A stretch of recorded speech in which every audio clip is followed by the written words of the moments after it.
Okay, welcome everyone. I'm very pleased that you could join us here tonight for this Women's Climate Conversation online.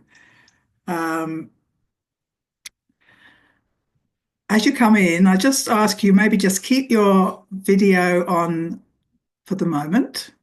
Or you can turn it off a bit later, but just for the moment so that we can have a bit of a look around, connect with other people that are coming in the Zoom room, have a bit of a wave if you recognise somebody, and make sure you've got your microphones on mute, please.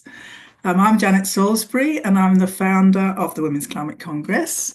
And I'm going to be sort of hosting this session tonight with the help of a few others who I'll introduce to you as we go along.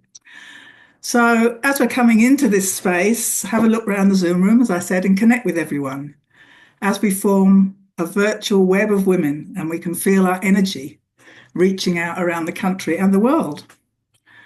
I read a quote the other day. I'm sorry, I'm not quite sure who said it, but it's really good. It says, "When women come together with intention, magic happens."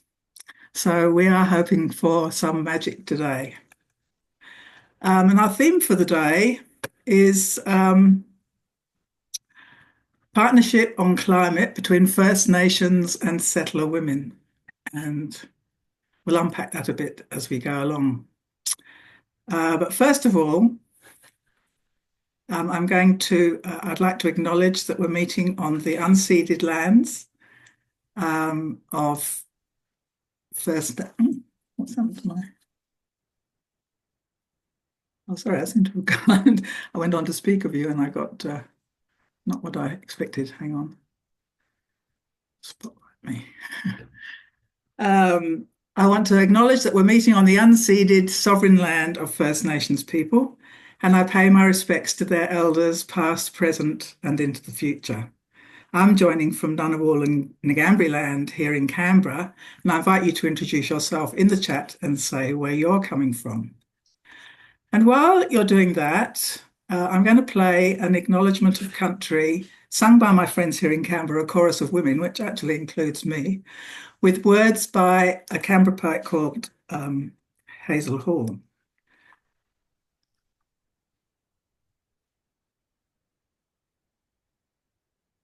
While I'm playing this, maybe just really sink into the words and ground yourself coming away from your busy day and into this time that we're going to spend here together.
And I'd also like to pay my respects to First Nations people that are online with us today. I think there are some.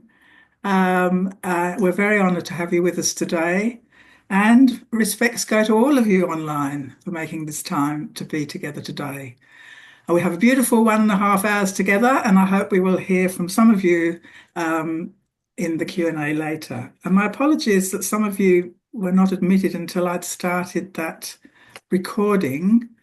I've actually lost in my settings where I can turn off the waiting room. I'll have another go at finding it. So I'm trying to let people in. Rebecca Horridge, you're a co-host, so can you keep an eye on letting people in just in case I don't? Yeah. I have to find out how to do that. Hang on, letting them in. Is in participants. Admit. Okay. It's okay, I keep doing it. So I just want to mention that we are part of the National Sustainability Festival. This is a festival. It's an in-person festival with many in-person events and many online events. A national festival that's held every year in February. So we're delighted to be part of that. And I also want to acknowledge a collaboration that we have with Community Radio 3CR. And I just spoke to Rebecca Horridge there. She's a producer of a radio program called Earth Matters, and she's going to make a podcast of our event today. Um, so I also just want to welcome briefly our wonderful conversationalists for today. We like to call our lovely speakers conversationalists because it's a conversation we're going to have. So I want to welcome, please, Beck Horridge, who is joining from Sydney, from Gadigal country, and she's the Managing Director of First Nations Affairs, and she's That's also Beck Burton. Beck Burton. sorry, Beck Blurton. And she's also a member of the WCC Steering Circle. And so she's going to be helping me hosting this event today. And I also want to welcome Terri Reid, who's joining from Meanjin, Brisbane. And she's the project coordinator at Wiyi, Yani, Thangani Institute of First Nations Gender Justice at the Australian National University. And that Wiyi, Yani, Thangani means women's voices in language. And Terri will tell you more about that. And then I also want to welcome Robyn James, who's also joining from Meanjin, Brisbane. And she's the Global Director of Gender Equity, the Global Director of Gender Equity for the Nature Conservancy. So I think the wonderful Shelley from our organisation is putting some links in the chat as we go along, and she's put the links to the speakers in the chat, and also links to their organisations, so you can check those out. So in this conversation, we're going to be navigating some quite sort of complex and relationship issues. And we're hoping to have a really sort of deep listening sort of yarn together. But I'm going to hand over now to Beck Blurton to sort of say a little bit about making it a really safe space for everyone. Thanks, Janet. Hi, everyone. Good evening. I'm coming to you from Gadigal country, as Janet mentioned, and thank you for that lovely acknowledgement, Janet. I just wanted to quickly say before I jump into the safe space, the thing I love about acknowledgements is it's a personal demonstration of your respect to country, and I love when people do something different, or do something that's personal. That's a personal sign of respect. So thank you. Because of the topic of the conversation, as mentioned, we've got a question and answer at the end of this session. And given the heading, we're talking about Indigenous women and non-Indigenous women. One of the things that I always make a point of doing whenever I'm doing training or facilitating these kind of discussions is just to assure everyone, encourage everyone that this is a safe space. And I guess for the reasons of, we're at a time in the world where there's a lot of polarizing conversations happening. With globally, DEI seems to be a hot topic right now. We've had here in Australia over the last couple of years, the coming out of the referendum and seeing a lot of hot topics from that, controversial discussion, seeing a lot of racism. So just wanting to kind of call out, the panel and I spoke about this and saying, there's no wrong questions. This is a safe space. Please do lean in with curiosity and, encourage you to ask questions. Thanks, Janet. Thank you. Thank you very much. I'm going to say something very briefly about the WCC, where the Women's Climate Congress. We started in 2020. We're an organisation that promotes women's leadership, and also collaboration for ambitious and united action to secure the climate in these very precious next few years that we have available before we think things are going to go a little bit off the charts. Through conversations with hundreds of women around the country, we've created a document which we call the Women's Climate Congress Charter for Change. And I think Shelley's going to put the, I wish I could sort out the waiting room. She's going to put the link to that in the chat, but I just want to mention two of the actions. There are 11 themed actions in the Charter, but one of the actions, Action 1, relates to gender balance in decision making and in governance. And it says, we women, in all our diversity, claim full and meaningful participation in decision making and action towards a climate secure, peaceful and compassionate future. And then Action 4 is in the Charter relates to listening and learning from First Nations knowledge, which we held very highly as a very important action. And it says, we affirm that First Nations people hold a deep connection to the earth. Their first law teaches us how to live in reciprocal relation to the land. And I think Shelley's put in the chat a little bit slightly longer versions of those two actions than the ones I've just read out. But you can see that this is very aligned to the conversation that we want to have here tonight. Is how can we really live these aspirations that we've put down in the Charter? So I'm going to turn to our wonderful speakers now. Just make sure there's nobody else in the waiting room. No. First of all, I'm going to go to Beck. So Beck, you're a proud Noongar woman and a champion of First Nations leadership, climate action, partnerships and women's leadership. Tell us a bit more about your journey to here and your vision. Thanks, Janet. All those titles, I try to do my best. I'm a proud Noongar woman. My people are Balladong Whadjuk on my father's side, so that's Perth. York, specifically York, which is a few hours east of Perth. And then on my mum's side, multi-generational farmers from the wheat belt. I have lived and worked all over this country and had the privilege of working with a lot of different, I say First Nations, just disclaimer, I say First Nations, it's all inclusive of Aboriginal and Torres Strait Islanders.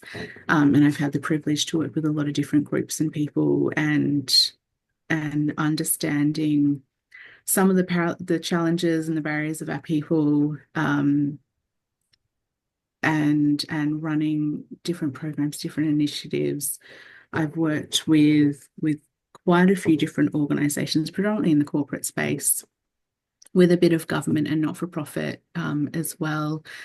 Right now, it's led me to work in the policy space. So my consultancy, First Nations Affairs, we predominantly support climate-focused organisations on including First Nations governance in a way that includes considerations for First Nations economic participation into policy and understanding what that looks like with different organisations, where the risks and the opportunities are.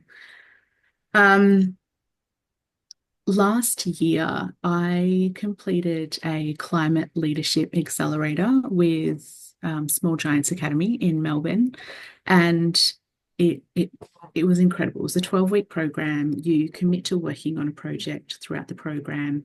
Each week you deep dive into a different climate topic. And my biggest takeaway from doing that program with a cohort of all different, very diverse individuals from all over Australia working in very different spaces, I quickly realised that there is so much great stuff happening right across the country, but it seems like everyone's working in silos. So I'm really excited to be talking about partnerships, and specifically between First Nations with women. You know, it's a pretty common conversation the last year or so, especially with all the COPs happening last year, and you know, the exclusion of women and First Nations. I think we have a lot of similarities and things in common that we can partner on. So looking forward to this conversation. And you mentioned vision. My vision is that here in Australia, where we seem to be behind on a lot of the climate focused activity, climate action, to be honest, my vision is that we all start collaborating and leveraging each other's strengths where possible and just amplify climate action for Australia on every level. Climate change is really complex. There's a lot of different areas. So where possible that we, get behind each other and promote more action. Thank you. Thank you, Bex. So I'm going to bring Terri into the conversation now. And Terri, you're a Wuthati, Miriam and Gamilaroi woman with a deep interest in First Nations women's leadership as well. And your current role, as I mentioned, is with the Wiyi Thangani Institute. Tell us more about yourself, your journey to this role, and what it involves. Thanks, Janet. And just quickly, thank you to the Women's Climate Congress for creating the opportunity to be brave and share different perspectives on such an important conversation that ultimately impacts us all. As an Aboriginal and Torres Strait Islander woman, my work has always been guided with a deep commitment to justice, self-determination and elevating First Nations voices. And I feel like this is an understanding that I was just born with, and something that's shaped every aspect of my career. Throughout my work across government, community development, and Indigenous business, and even through my own lived experience, I've always strived to bring a First Nations lens into spaces where our voices have historically been excluded. But it was actually Yani Thangani that made me start to approach work through an intersectional lens. And what I mean by intersectionality is it's about recognizing that no single aspect of identity exists in isolation. So race, gender, class, geography, disability, and other factors, they all shape our experiences in different ways. So, for example, when we talk about climate change, we can't just talk about women as a singular category. We have to acknowledge that First Nations women experience climate impacts differently from settler women. Just as women in remote communities face different barriers to those in urban settings. So Wiyi Thangani has really helped me to see how policies and systems need to reflect these layered realities if we're truly going to create change.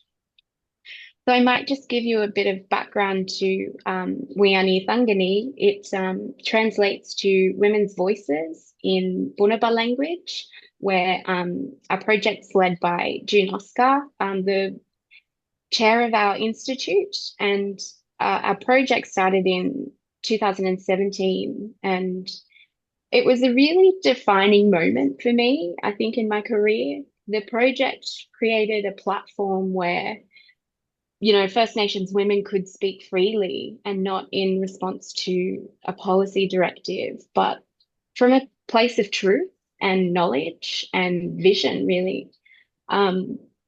I had the privilege to be a part of those early discussions on Ngunnawal Ngambri country as a public servant. And I think I was reminded of the power in collective storytelling and shared wisdom. So after 7 years of engagement with First Nations women, girls, and gender diverse people, the Wiyi Thangani Institute for First Nations Gender Justice was born. And this is because this is what our community had asked for. So alongside the Institute, the change agenda was also developed to set out the shifts that First Nations women want to see in the world.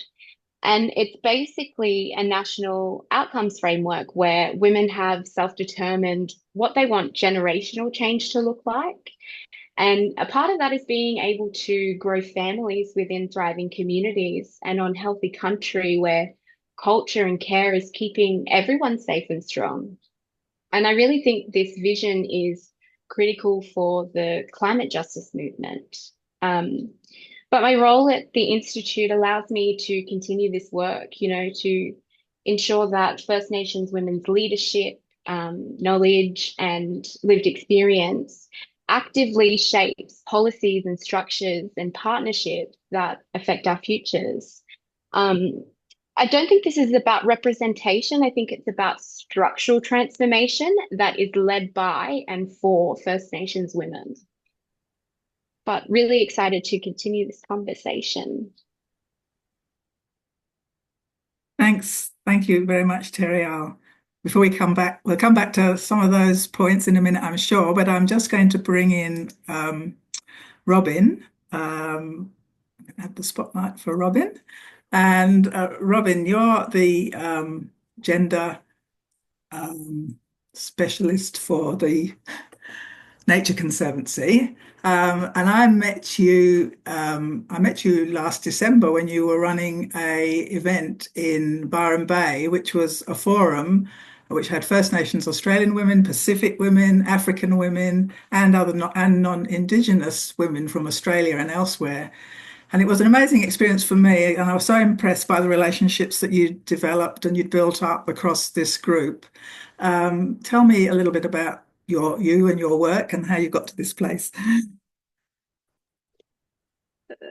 Thank you so much, Janet, and thank you, Terri and Beck and Rebecca and Shelley and everyone who's behind the scenes making this incredible opportunity happen for us to gather together and talk. And I'm already, from hearing Terri and Beck, I'm like, oh, I can't wait to talk to them more and understand more. And there's so many similarities with all the work that we are partnering with women across the Pacific. So yeah, I guess for me, I work for the Nature Conservancy, and I think Shelley put the link in the chat. So just to see where I've come from in terms of my career, I've worked with them for 14 years now, and I've always worked in conservation and climate for my whole career. And I started my journey in conservation and climate as a wildlife ranger in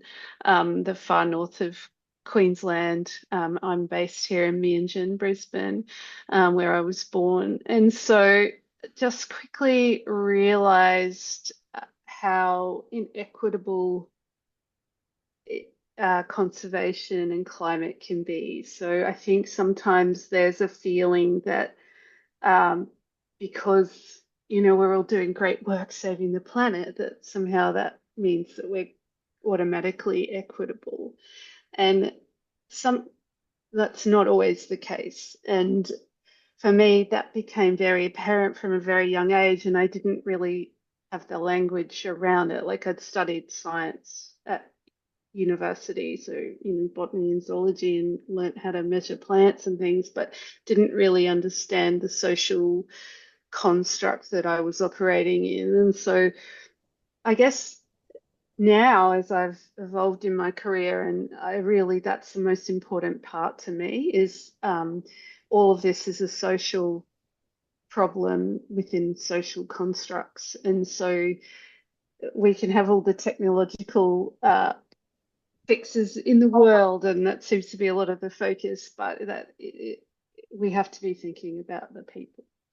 And if we're not thinking about First Nations people, if we're not thinking about women, if they're not centered, then there's countless evidence that these solutions aren't equitable and the planet doesn't thrive either. So I guess that's become my focus. And I quickly learnt that wasn't as big a focus for the conservation and climate movement as some of the other things that we focus on. So, if you want to know where the priorities are, you just have to look where the money's going.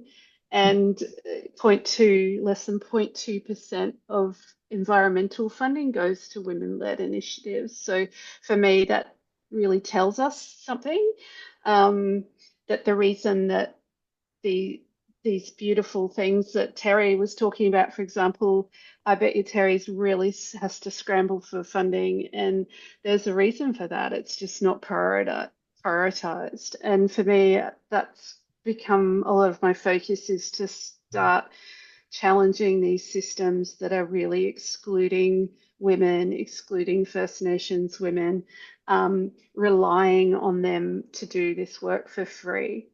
And so the only reason these systems are working is because we're trading on the environment and we're trading on free labor. So I've become very committed to supporting women to start having a voice and finding space and helping them elbow their ways into this existing systems. And how do you get funding and resources and support and people to tell you that you're amazing when the system is telling you you're not? How do we work on this? And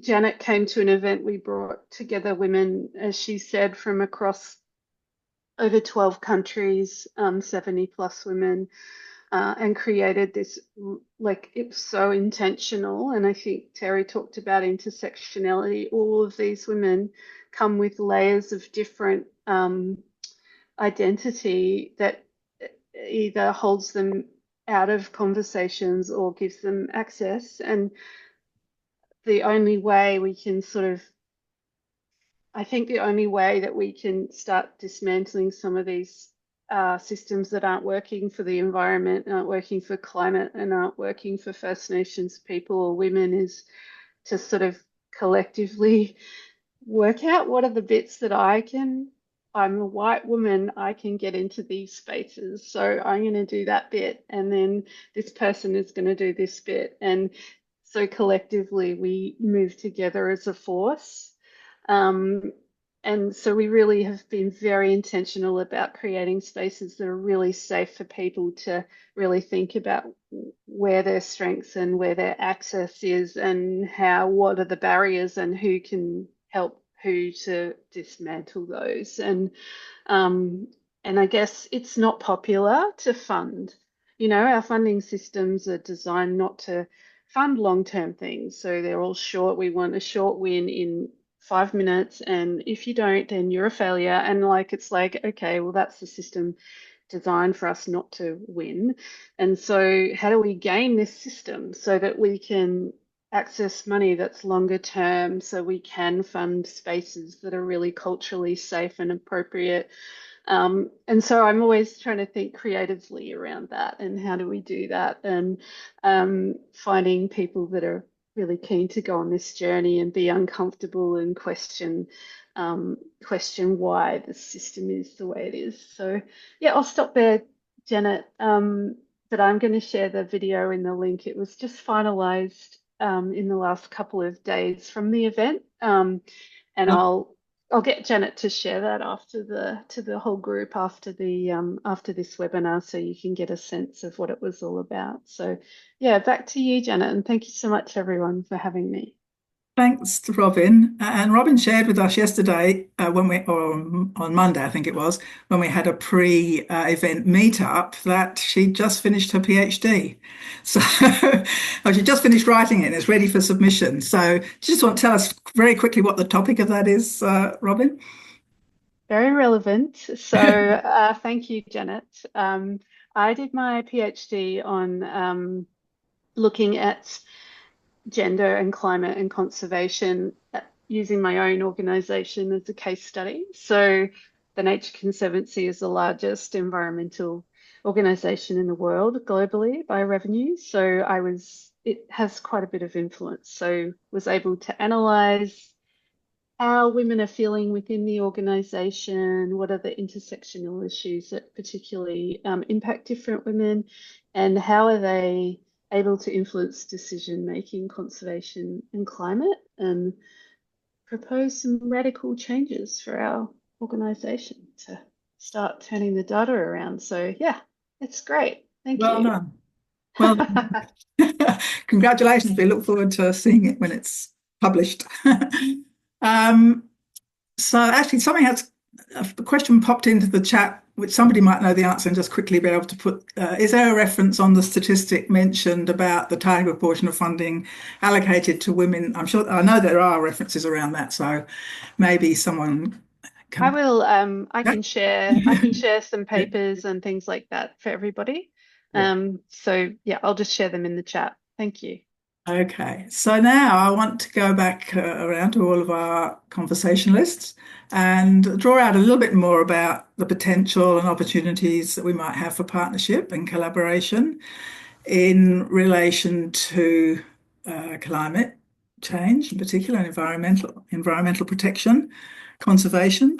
And I mean, it seems like the First Nations connection to country, the first law that I mentioned, what we mentioned in our charter, is so important for that. It seems to be the mindset that we need to have in our systems in order for us to be able to start making wise policy choices. So I'd like to go back to Beck, Blurton, and Terri. Maybe go to you first, Beck, to sort of comment on how can we bring together, I suppose, a movement. Now we're talking about women, a women's movement that is sort of full of heartfelt desire to bring this change about, and the First Nations knowledge and where you're at as a community. How can we really start this collaboration or continue it?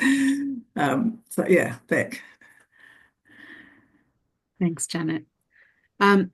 I would like to start by saying we're not a monolith group, so I can only speak from my experience. And I think just straight off the bat, one of the issues we've had in this country is constantly being treated like a monolith, like we all think the same, we all come from the same places, when in reality, we all have different songlines, different traditions, different stories. We have different practices. We come from different built and unbuilt environments.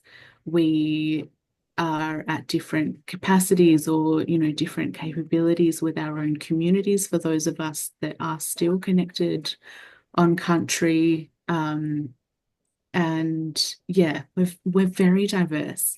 And I think any kind of conversation around a positive moving forward when there has been a disconnect, I think needs to start with why has there been a disconnect. I get caught up with words, and one of the words that I find really frustrating, because I see it all the time everywhere in my space, is this idea of empowerment. Let's empower First Nations, let's empower women. And it always seems to be coming from an org who have been responsible for disempowering, and they don't generally acknowledge that first. So it's kind of like, oh, okay, now you're in a position to empower me. Cool. So I think about those things. And, when I think about some of the challenges for me and for my people, and especially being Noongar from WA, we've had, my people have gone through the Noongar settlement, and it's been quite a controversial thing where our state has recognised us as the first peoples of our country, and that's been a process that took place over 20 years. And it seems ironic, when you have traditions and family lines in a place, that you then have to go and prove that to a state that colonised you. And with that came a package of benefits, I suppose. And, I think some of the point of that, acknowledging that we stand on the shoulders of giants, and a lot of my elders fought really hard to get to what we did get. Along with that came, I guess, the opportunity to start restoring our culture, restore our language, build up our people again. So I think to speak about partnership and where the opportunity is, that seems like an opportunity for us as a people, but it feels like we went through this really long, detailed, intense process, and then we're just handed this thing and then said good luck. And it's been a hard slog, I have to be honest, I have to say. And from what I've seen and from what some of the challenges that we've faced in trying to set things up and restore a lot of things that I guess were excluded from over a long period of time, I think with partnership, the opportunity is to be supported, is to be heard, is to be seen, is to be valued. We are on this journey, and to have people come alongside us and back us and support us on that, that's where I see the value and the opportunity.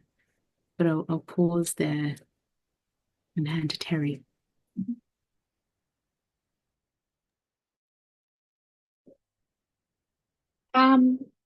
I guess the potential for partnerships between First Nations and settler women in climate action is profound. We're at this crucial time where climate justice, gender justice, and self-determination must be seen as interconnected. I think COP31 presents a great opportunity. If Australia hosts, we have the chance to ensure that First Nations women are not just participants, but leaders in the decision-making space, in shaping the global climate agenda.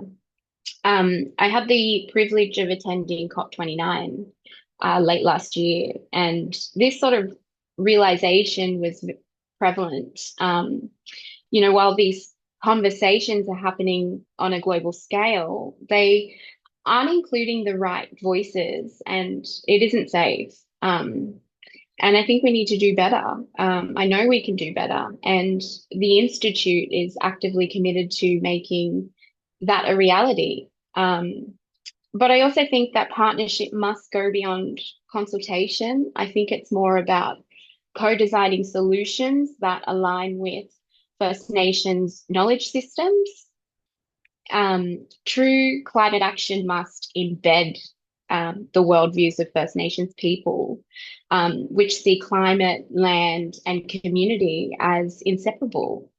I believe that climate justice is gender justice. Women, particularly First Nations women, are disproportionately impacted by climate change. Yet we've seen that they are leading some of the most effective solutions for climate change. And we must build alliances, that drive systemic change whilst respecting the self-determination of First Nations people. So I think it's really shifting from transactional to relational partnerships. And I think real collaboration requires, as Robyn was saying earlier, long-term commitment, respect, and a recognition of First Nations authority over country and knowledge. It's about restoring balance, not just between people, but between people and the planet. And, the Yani Thangani Institute is committed to different approaches to how we work, how we co-create, how we collaborate. We're very much grounded in First Nations voices, in their wisdom, in knowledges. But we also strongly believe in connecting with non-Indigenous people and spaces. So at the moment, we're exploring peace-building techniques, which we feel impacts climate change. And, we need the tools, or we need to be using tools that connect us to realize that we actually have common values and shared goals. I think that First Nations women carry a depth of knowledge, and we need to find a way to ensure that non-Indigenous women in Australia feel connected. So I think it's time for First Nations women to lead, much like non-Indigenous women in Australia have, been stepping up to decision-making spaces in recent decades. And, this doesn't mean non-Indigenous women can't step in, but, to walk alongside us. And at the Institute, we're really trying to create a space where that's possible.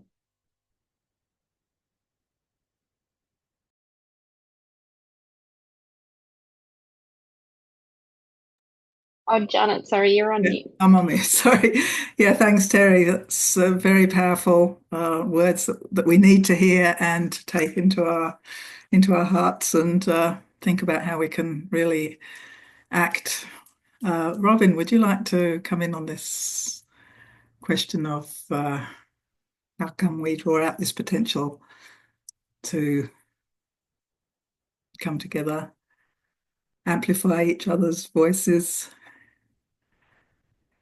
I mean, I think Terri and Beck just said so much so beautifully. I guess what I can add to this is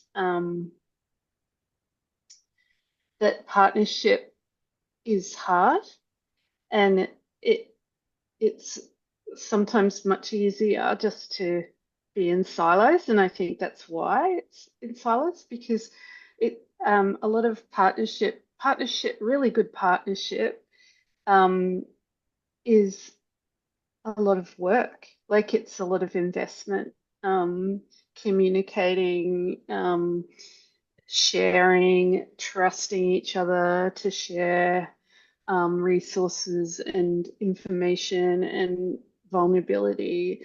And I think sometimes we underestimate the amount of time and resources, etc., that go into a really good partnership.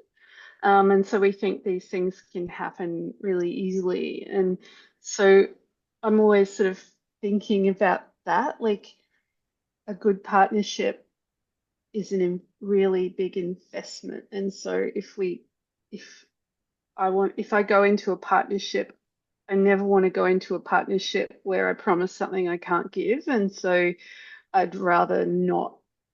I don't know. It comes with an obligation, in my opinion. And so organizations that are like mine, that, you know, we shouldn't say yes to something if we're not willing to be vulnerable, if we're not willing to provide resources, if we're not willing to commit to the long term. And so I guess for me, I've always, that's why I've sort of wanted to be higher up in organizations, because I never want to commit to anything that I don't have control over seeing through, so that I don't let down partners, because it's so easy just to say, oh, yeah, with an Indigenous group, for example, oh, yeah, no, this sounds great. We'd love to do that with you. And then you don't follow through. And then that group gets let down and let down and let down. And I just don't want to be part of that cycle. So I think a good partnership is one where you can commit to what you can control as well. Don't commit to something that you can't control. So yeah, that's sort of, I think that because I've just seen so many groups get let down time and time again by institutions not following through on their commitments, and that to me is the failure of a partnership. And I also feel that there's so much trust involved in being a good partner. So you have to be vulnerable, you have to be honest and accountable, as an organization and as an individual, and then you can make mistakes. Like, once you get past that initial trust building, you can start making mistakes, and we all know that we're on a path. So what I do with some of the groups that I've been working with for a really long time, and we, really tight, but that doesn't mean that we don't have our ups and downs, but we worked on a collective vision right from the start. So we did a lot of work on, like, what's the vision here that we can all buy into, and then we can have our ups and downs along the way, but we trust each other enough to know that we can keep going. So we put a lot of work into that initial trust building. I think is really important for partners. I'll stop there. Thank you. Robyn, now everybody is welcome to put the questions into the chat. We're going to try and have almost half an hour where we will go to questions. We could even possibly take some live questions, but we'll come to that in a minute. But maybe think about what you want to contribute to this conversation. We're going into yarning territory now, sort of off the script. I I was saying to Beck the other day, Beck Blurton, that I kind of feel I, I I feel a bit shy. I've got a bit of a British stiff upper lip sort of about me. I feel a bit shy around getting to know First Nations people. And I mean, I've met so many now, and they're always so welcoming. But there is many Australians have grown up with, it's very sadly, not meeting First Nations people in their schooling, or not hearing the right stories. And so there's a sort of there's a gulf in knowledge, definitely, but there's also maybe a sort of a reticence or a shyness. Do you want to comment on that, Beck? I'm not putting you on the spot. No, yes, I can see that. I agree with that. I've heard it a million times over my career, over my life, actually. Oh, you're the first Aborigine that I've met, lines like that. And it always surprises me because it kind of reminds you the lack of storytelling and from our side, I suppose, from a First Nations perspective. And I gosh, there's so many things running through my head. I think media plays a big role and has a responsibility in the kind of narrative that they've pushed, that a lot of the mainstream media has pushed the last few decades around First Nations people in this country. And in the space that I work in, it's very much in policy and in the finance sector and with big corporate and working with things like RAPs and trying to elevate First Nations voices at decision-making tables. That's essentially what I've been doing the last few years, and trying to bring the right people into the right settings, where it's relevant. I think things like reconciliation action plans have been great for a time in building up awareness about Aboriginal and Torres Strait Islander cultures all across this country, and sharing our stories and our history and a lot of the different scenarios and policies and different events in our history that have excluded us and have impacted us in a negative way. And still, there's so many beautiful stories that I've learned along my way as well, and incredible stories and collective stories, collaborative stories, stories of love and care and kindness and partnership, and those stories to me don't get told enough. And yeah, so I think, to your point, Janet, just to come full circle, I think I can imagine that a lot of the First Nations people you've met have been warm and open and inviting. And I also see another side where there are some of us that just get exhausted with having to say the same thing over and over and over. And I think a lot of us withdraw, after the referendum. For those of us that saw it as a yes, not everyone did, and respectful of everyone's choice. But for those of us that saw it as a game changer for our people and a step in the right direction, not a solve it all solution, but a step towards progress, that was exhausting. That was, the people that were closest to the campaigning took a couple of months off and, just to reflect. And it was like a moment of silence, a month-long moment of silence, because there was just so much that came out of that whole process. There was a lot of allyship, and grateful for that. And I think for those of us that were campaigning, we found out quickly who our solid allies were. But there was also a lot of hatred, like just pure hatred. And from where? Like, from what? And I think it's from some of those negative stories that are perpetuated. throughout our history, and that's the bit that I really struggle with in my work. And for me, when I was younger, growing up, like all through school, being bullied just for being a certain color and being Aboriginal, and not just bullied by other kids, by teachers, by parents. Like, it was so bizarre. And so, as a little girl, when you don't understand complexities, it's like, what have I done wrong? So I think a lot of us carry different traumas. We carry different hurts, different, exhaustion, and that is what might be at play sometimes behind the scenes. And I think that deserves a bit of acknowledgement and respect and leaning in to understand. So, yeah, Thanks. a lot of talking. So we sort of have within the women's movement, a fragile sort of starting point of bringing different women's organisations together. Thinking about COP31 that you mentioned, Terri, as being an opportunity to really bring First Nations voices to the fore and women's representation, these underrepresented groups. And as we start along that journey and I mean, time is very short in relation to climate change, so we need to be able to move along the journey. Yeah, what should we be doing to get it right, I suppose, so that we can move forward well? Yeah. Yeah.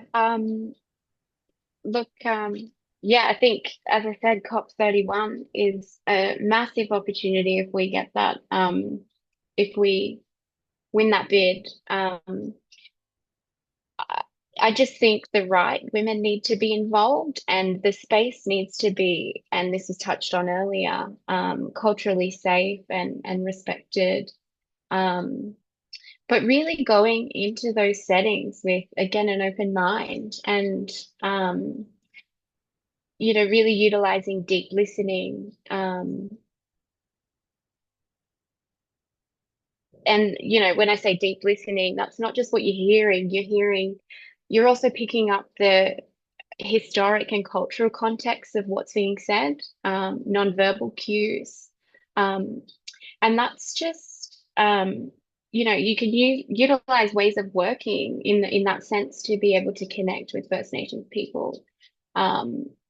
But yeah, I think, as I opened, the session, I was speaking to creating a brave space. And what I mean by that is, it's challenging creating a safe space by, having that view that, you can step into a setting and be brave enough to give a different perspective to issues that we're all dealing with. And being brave enough to know that, people don't share the same ideas or opinions as you, but being brave enough to give them anyway and take a chance and take a different route. I think that's how you.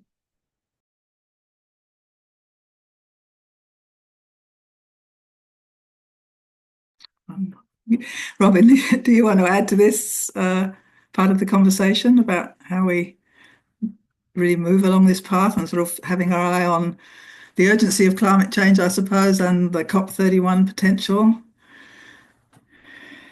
I mean, I think Beck and Terri have covered it really well. Like, I would suggest there's a couple of questions in the chat that we might want to move on to. So, that if you want me to read it out, there's one from Yeah, Pasana.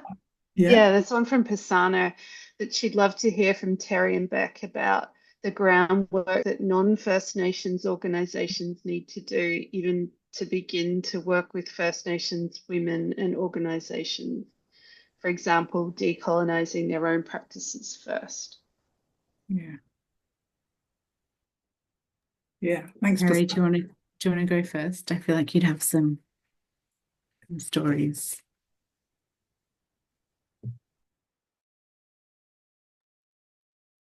Yeah, sorry, I lost my mute button. yeah, I think being a good ally starts with, like I said, deep listening and, truly understanding and elevating and embedding the experiences, the knowledges, the aspirations that First Nations women bring to climate action. Um, so it's moving beyond, that performative gestures to real sustained commitment. And I think a key principle of that is relational accountability, building relationships based on trust, respect, reciprocity. Um, and I think there's an element of recognizing the power dynamics and actively shifting powers so First Nations women are leading and shaping the decisions that actually affect them. So I think in practice, this looks like, um, supporting First Nations women's voices without speaking for them, or championing First Nations leadership in decision-making spaces, or Robyn touched on this again earlier, advocating for long-term secure funding models that resource First Nations women's solutions. Yeah, I think it's just all about co-creating solutions, not just inviting people to the table. It's about building the table together. Yeah, absolutely second that. And I think from an organizational point as well, it's first understanding your why.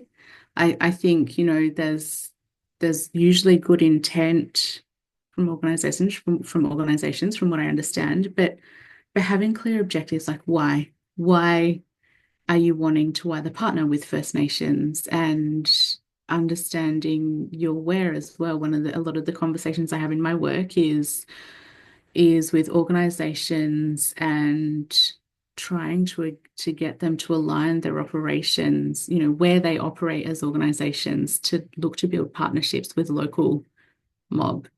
So I think, going back to that, we're not a monolithic group. We have different storylines, different impacts, and looking for your why on the ground, and where you operate, who is in your network, who's located there, doing your research, doing as much as you can first, and finding out who's who before you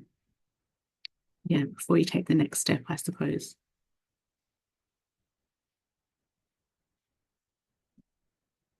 You're on mute, Janet. Okay. So I can see it seems we've gone to questions, which is great, and there's some questions coming. I've got a question here from Georgia Darcy, and also I noticed that Honey had a hand up, so we might go to that in a minute. But Georgia says, is it true that Indigenous representative organisations have been infiltrated and bought out by mining and fossil fuel industries? How many women are in leadership roles in such organisations? Is that why we are seeing the creation of these new organisations that you are building?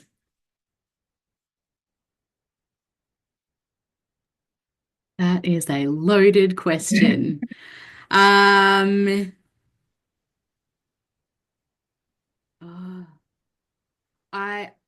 Case by case. I think you've got to look at it as a case by case.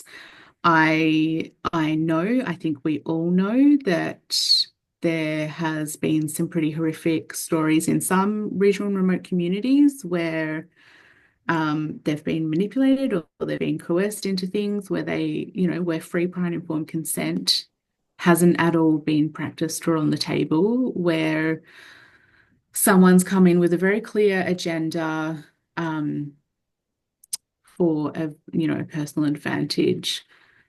I don't think it's the case everywhere, though. Someone just wrote in, Bianca just wrote, we need matriarchal organisations.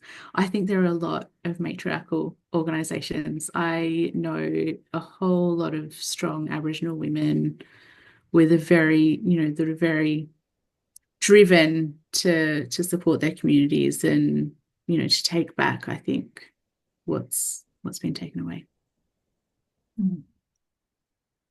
Terri, do you want to comment on that? What is that? I might leave that at back, but I'll just add that a lot of First Nations organisations, there isn't a lot of funding to be able to undertake their work. So there is limited choice into who funds this project. It is a case by case basis, but yeah, I agree with Beck. And I know, yeah. Oh, Robyn, do you want to? Yeah. Oh, I was just gonna add it. Sorry, I misread that question originally, but I just wanted to add that I feel like, and just added a link to a paper that we wrote last year around equity and conservation and climate and fossil fuel industries. And if you look at the leadership of fossil fuel industries and the biggest, most destructive organizations responsible for land clearing, they're all run by white men. And so I think we have to be really clear about uh, Indigenous people, women, etc., are not represented at these really high levels, and there's data there to show it. And if you read that paper, the data's there. So yeah, I think if we start thinking about these other things, that's not the issue. The issue is that these organizations are very patriarchal, they're capitalist, and they are not considering the environment, they are not considering climate, and they are not considering First Nations people and women. And anything else is a distraction to me when we start worrying about, like, if one Indigenous person has infiltrated something. Yeah, it's just really looking at the whole system is really designed not for First Nations people and for women and for the environment and climate not to be prioritized. So it's very clear in the data. So there's some more questions earlier, Janet, around how do we get more money to sorry, the chat's going quite quickly, so Yeah. I just don't know if you noticed I there's also, one yeah, earlier. there was Yeah. also, I did notice that we had a raised hand from Honey from a bit earlier. So I just might go to Honey. Did I go to Honey? Yes, Honey. Yeah. Oh, is that right? Yeah. Yes. Um, I, I've it's really nice to meet and speak with you and hear with you. In fact, the First Nations women and lots of us of various places, or we're from everywhere really. I just wanted to comment really on the idea about how we might actually get together a bit, and it it it would be so good to perhaps talk together more with the culture and lineage of the oldest people on the earth who got through parenthood for 65,000 years or something. And at the end of the chain, here we all are.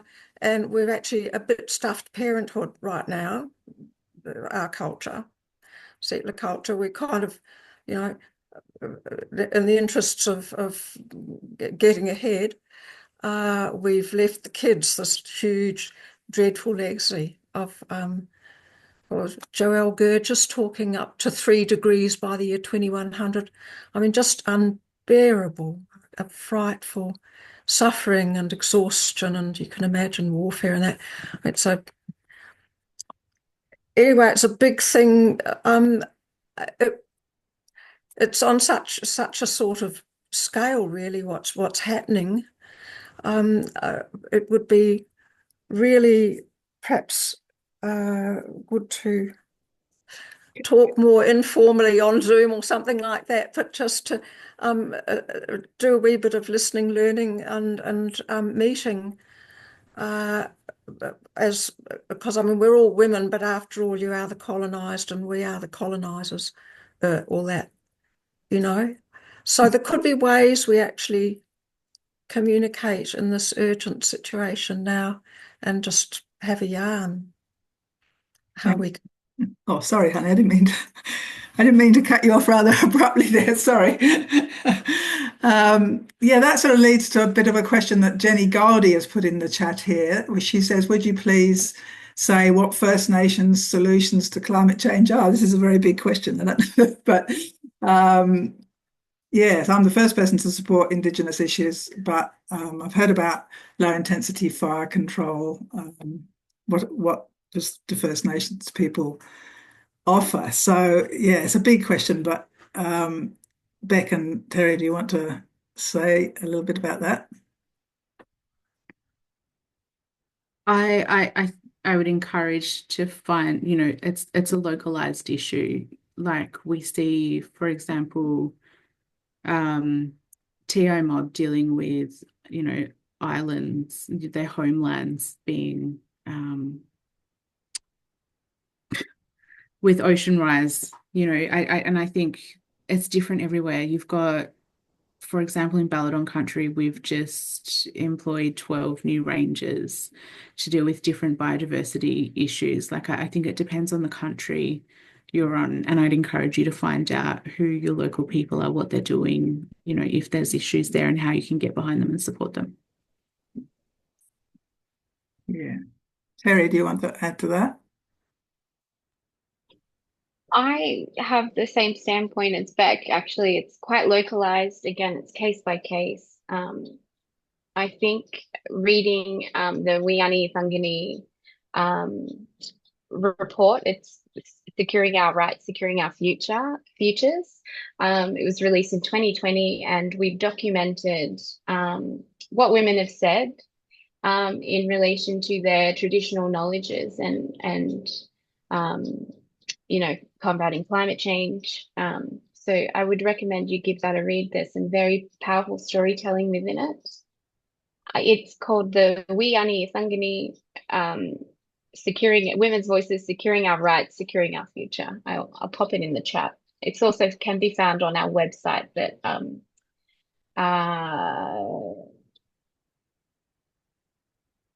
I forgot, Shelley, sorry, has posted. Thanks, Shelley. Yeah, I tend to think about a whole sort of consciousness changing. I mean, in the Women's Climate Congress, right from the beginning, we've talked about prioritising the nurture of life. And in our politics, you get a sort of sideways glance because that's not the policy priorities of the sort of patriarchal, sort of centuries old policy system that we have. But if we don't prioritise, nurture, care for the planet, care for life, then we're going to be stuffed, basically.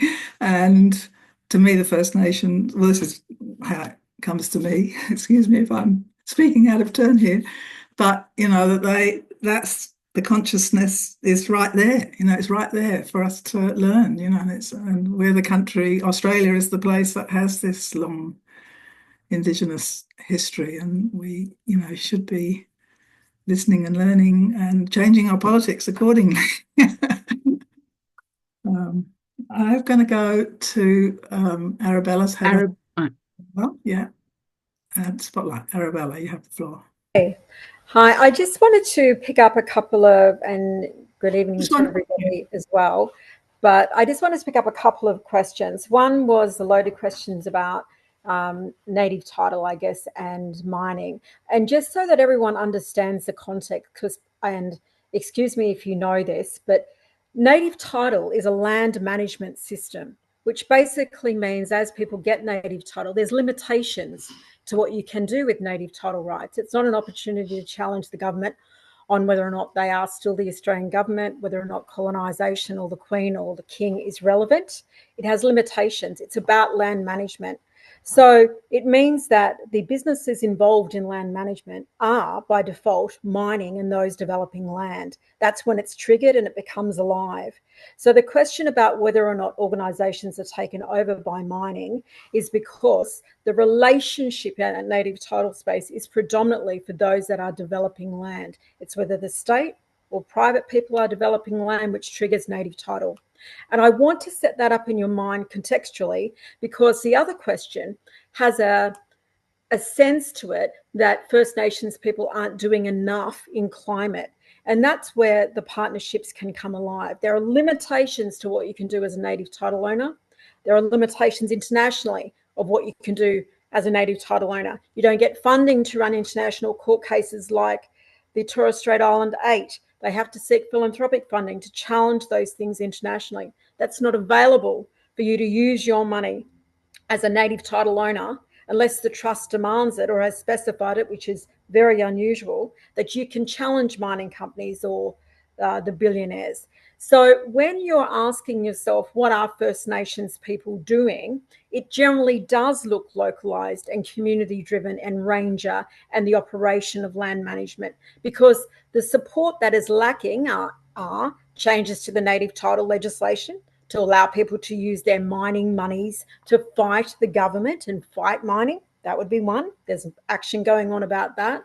The other would be international law action. Native title people are not able to be funded to do that. Neither of native title legal bodies that do the representation. So one could be an open market change in support to do those things. So I just wanted to contextually frame those two questions. I made the comment of saying it's worth unpacking, because from the comments, it's very clear that the group, as a collection of women, are uncertain of how these structures work. And it's really important, and I'm happy to write a little note of how you might in your mind imagine what it feels like to have an organisation of your rights which is limited in the roles that you can do about government and climate and anything else that you may feel we need to be doing from the face of it. And then what are the activities that are allowable and where you see people using those activities and the desire to do more in those spaces. If this is about women leading, and I think it is true, there are not enough women leading organisations because a collection of rights and a collection of families are involved in native title. So it's not that the best and the brightest run the show. That's not how it works. You are designated to have certain rights, and it's constant management around those activities that determines what you can do. And women are often on the ground leading from behind or leading in a grassroots way because they actually aren't at those tables. There's no designated role for women in native title. So that could be something that allies could push, that you should have gender equality and balance in those. Or it could be professional women who come from nature and environmental spaces or leadership spaces to be able to advise as independent directors on native title boards. There are a number of things structurally which I feel as though the audience needs to see very plainly, so then they can ask the questions about, well, what are First Nations people doing or not doing? So I thought I would add some context around that. Sis Beck spoke about native title rights and that long journey, but that is completely limited in being able to challenge the government about destruction of environmental resources or our own lands. So the money that she has available cannot be used for the purposes that you may be imagining that it should be used for. And that's where technically, sorry, sis. Technically, the Noongar settlement isn't native title, so yeah, exactly. different again, and that's the layers I think that you're trying to talk about. Exactly. So the understanding of those environments will bring about how genuine partnerships can really agitate the commitment that we may be wanting to see in women leading more deliberately in their spaces that they've got, so Aboriginal governance spaces, and what's available in climate. The other point that I had is the opposite of capitalism is community. So it means that women in the climate movement, and I think somebody said it best, Robyn, you touched on it, but I heard some of your comments as well about the game of longer term investment. That's not actually the bias First Nations people find in investment. It's that I need to be deficient to continue to be funded. So it's not even, so there are different angles about what is required for investment from a Black perspective. We've had many successful grassroots programs that do not continue in funding because their deficit is not available any longer. And it leads in a different space. So again, another space for white women and non-Indigenous organisations to agitate and be mindful of. But the other part is obviously sharing power, automatically sharing power, not managing power to Black people, but sharing power deliberately. And the other part about capitalism and the opposite to that being community is that you need to have a very clear ambition for COP31 that the new nirvana must be First Nations women leading and getting behind that community in the opposition to capitalism. I just had a quick look. Someone asked a question about funding. Almost $500 million was given to rugby league in the next 10 years, 600 million. Now, what does that mean? Well, for Black people and the Pacific, this is Albanese's way to buy the Pacific in leading those relationships. We're at a disadvantage as Black women because already the only two groups that can apply for that is the Australian Rugby League and National Rugby League.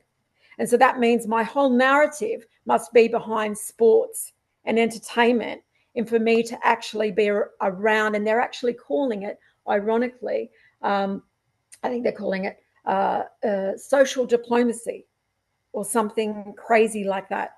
So that's another ism that First Nations people all through the Pacific have to manage in the limitations of how we can actually operate. Yeah. So someone asked about how can we challenge funding? That's a clear patriarchal, but also race-infused investment strategy to nullify us and make us participate. I'm not against sport. I'm not saying that. But there are limitations. Sports can't solve climate. And what you will see, mark my words, I'll say it today, is sports stars coming out and trying to pretend that the crisis that is climate will be ameliorated by relationships in sports between PNG, Samoa, Australia, etc. That's it. Sorry, that was my blurb. But I wanted to support Beck and Terri in what they were saying and just give you some ideas because I could see the questions were. Thanks. Thanks. Yeah. Do you just want to quickly say where you're from? Sorry, I'm dialing in from Minyabul country. I'm a part of the Bundjalung and Yuggabay Nation, and I operate Curry Country Social Change, which is all female-led, full board. We are a traditional owner group. We don't have our native title yet.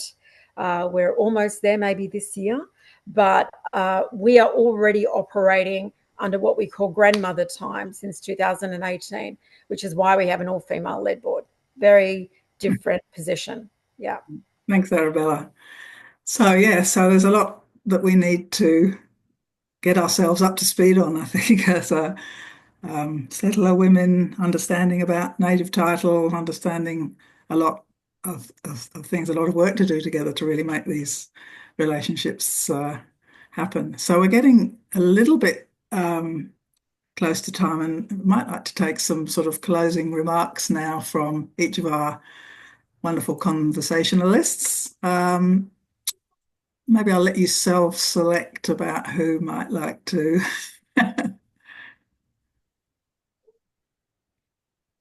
Take the floor up first. We've still got 10 minutes, so we don't have to. Can I just, Jenny has put a kind of a question. I worry there has been a lot of focus on process tonight and not enough on reducing emissions. How can women fit into this? Is that right, Jenny? Did you want? I think it's a great point because we are at crunch time. You know, I did some work with the Climate Change Authority last year who measure our NDCs and will track them supposedly and got them late. I don't know if they've submitted them to the Paris Agreement yet, but anyway. And yes, and I think it was in the description of this chat tonight, a just transition. And, you know, this next decade to 2035 is meant to be a transformation, a transformative decade because of the amount of investment required to heavily reduce emissions across the country in every area.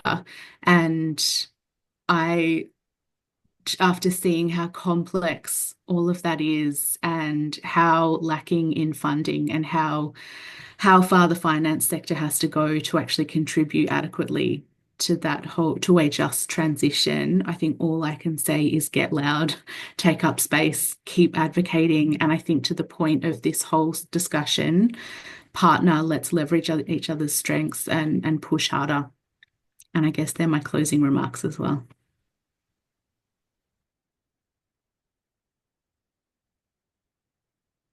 Janet, do you want to move? Good point. Yeah, good points are coming up in the chat. I can see that Bobby has put in the chat that if Australia wins the bid to host COP31, she would like every white woman delegate to partner with an Indigenous woman for two-way mentoring. Is that a strategy, Terri, that you think? Yeah, absolutely. To be able to connect, from experience, attending a COP, a conference it costs about $10,000 per person. So it is not an easy path to be able to take. It's very competitive to get into, and yeah, I mean that is one possible way. But I would say that I just wanted to add in the comment for processes. I think that the business as usual process isn't cutting it, and we don't have a perfect process at the moment. But to do the work, it's important to be having these conversations and to be collaborative, and yeah.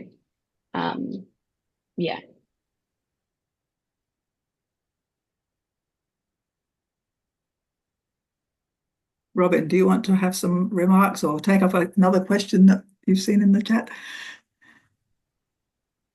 I probably just want to say that this can feel super overwhelming. Like, I think some of these conversations, you sometimes think, oh my gosh, like the planet is burning. Like, what are we going to do?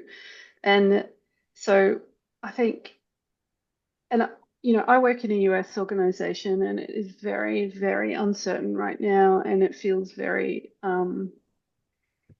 very hard. And I think we have to just keep remembering it's local. Like, we have to be present in our communities, present for each other, doing every single thing that we can, looking around ourselves, looking beside us, looking behind us, looking in front of us, looking above us, who is missing from these conversations where I'm privileged enough to be. And I love this comment from Lauren Earls in the chat. She's a student at Monash, and she's, calling out that it's mainly male-dominated spaces in engineering. What do we do? And so if someone comes to me about something like that, then we organise a guest lecture. We can just keep reminding everyone that there's a whole bunch of people that are missing from much of these conversations, from much of these spaces, and we can all play a part in changing that by just kind of being aware of it and learning ourselves, like working on ourselves as much as everything else. So yeah, it's not super helpful, but it's just keeping on understanding who's not in these decisions when they should be.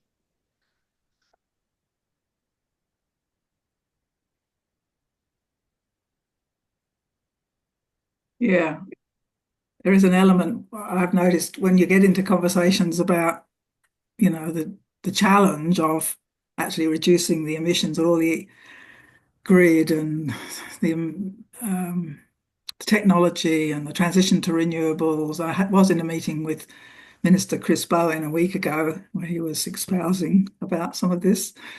And there's a sort of an overlay of technology, and it does feel like very much business as usual. Even if we are making a transition from one type of power to another, it seems to be being done in a very business as usual sort of way. And that comes back to the sort of different relationship to the land and the valuing of earth resources that still seems to somehow be missing from that political discourse. I mean, I sort of have some empathy for the people in government. There's a bloody difficult job probably to get the stuff transitioned, especially when we have a sort of an opposition or political system. but we also have to have some mindset change there along the way. Does that resonate with you, Terri and Beck? I was actually going to address Georgia Darcy's comment. I can empathise that you feel that COP's been a failure. I can understand that point of view. I also think that in reality, it's a system that governs us. We're subscribed to it, and we can't change that system if we're not in it.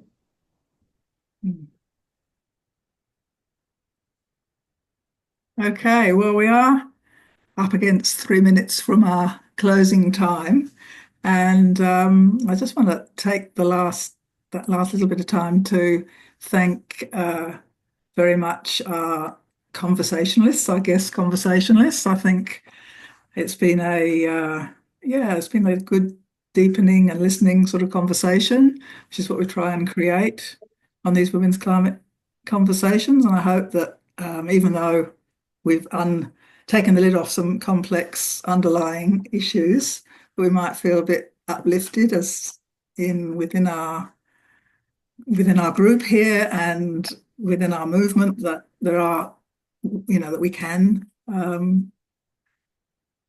work together, and through, collaborating and opening up opportunities, that's our pathway forward to get the sort of changes that we might like, that we need to have happen.